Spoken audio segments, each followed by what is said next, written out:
Diagnosed with a disease that was slowly killing him, his only escape from this cruel reality was a game he played day and night until the moment he passed away. But he awoke inside that very game, with nothing, no status, no power. Now, trapped in the world he once escaped to, he must fight, survive, and rise to conquer the realm that became his new reality.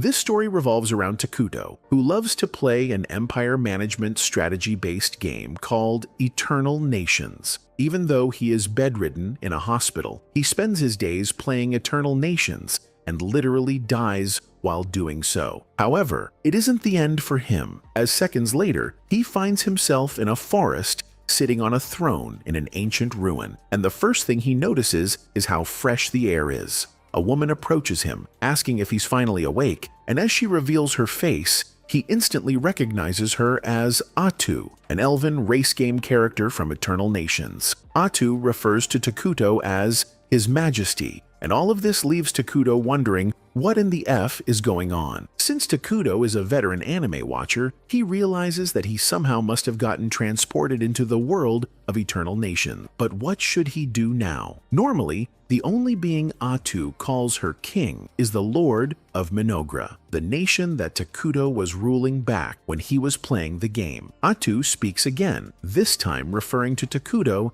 as Takuto-sama. She states that Takuto is the very first player to have cleared Nightmare difficulty using Mynoghra, the toughest civilization. According to her, Takuto is on the leaderboards, which gives him the status of a legendary player. Takuto is even more confused now. How can this game character have information beyond the fourth wall? Atu reveals that she remembers everything. All the wins and the losses Takuto went through. Every single word that Takuto said to her through his computer screen. And basically the entire journey they shared together until now. Takuto is filled with tears learning that. He expresses how glad he is to be able to talk to Atu, his favorite character in this game. And in response, Atu states that she feels the exact same way. It still doesn't explain how he came here. So Takuto asks Atu if she was the one who brought him here. Atu claims to have no idea regarding that, as she too found herself at this location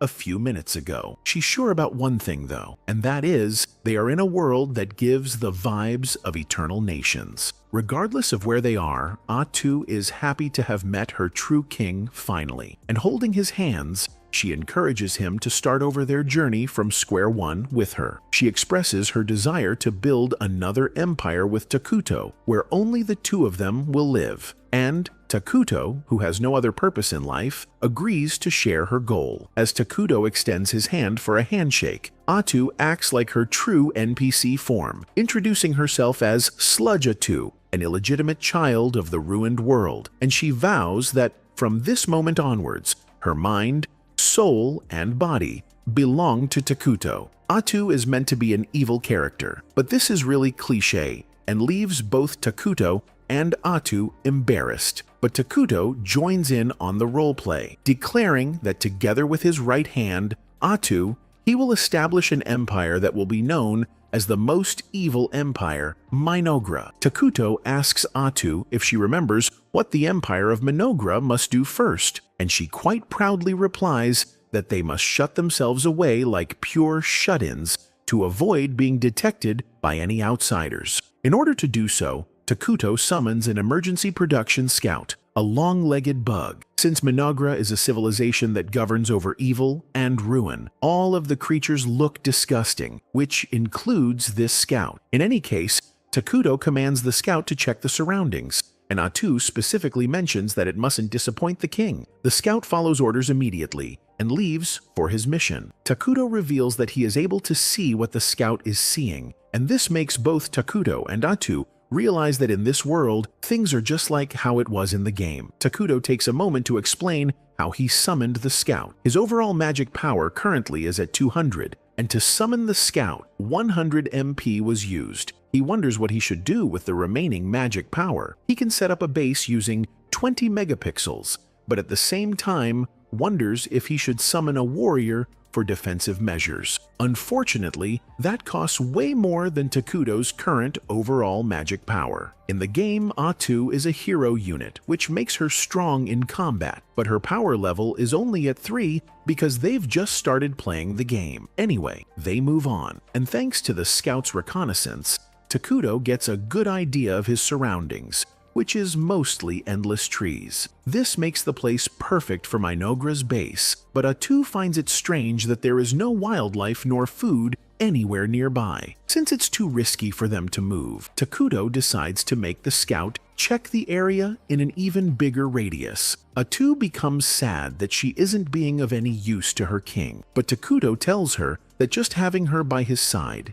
is enough. She is so moved by Takuto's compliment that she instantly falls for him. The scout, in the meantime, locates a camp where many dark elves have taken shelter. Takuto wonders what he should do. If he accidentally enters someone else's territory, this would bring trouble, so their best move would be to stay hidden for now. Atu says that if something bad happens, the two of them can always make a run for it. So Takuto becomes motivated once again and decides to keep an eye on the dark elves from a distance and learn what they are doing here. But out of nowhere, 3 dark elves run into them, leaving both of them in a pinch. Takuto is shocked to find out that the dark elves he plans to avoid, the ones he thought he'd run away from if they ever crossed paths, are standing right in front of him. He and Atu wonder how the encounter will go, but in moments like this, the best thing to do is stay composed. And that's exactly what they do. Meanwhile, the Dark Elves aren't even planning to kill anyone. They've just been chased from the city they lived in. And, while trying to survive,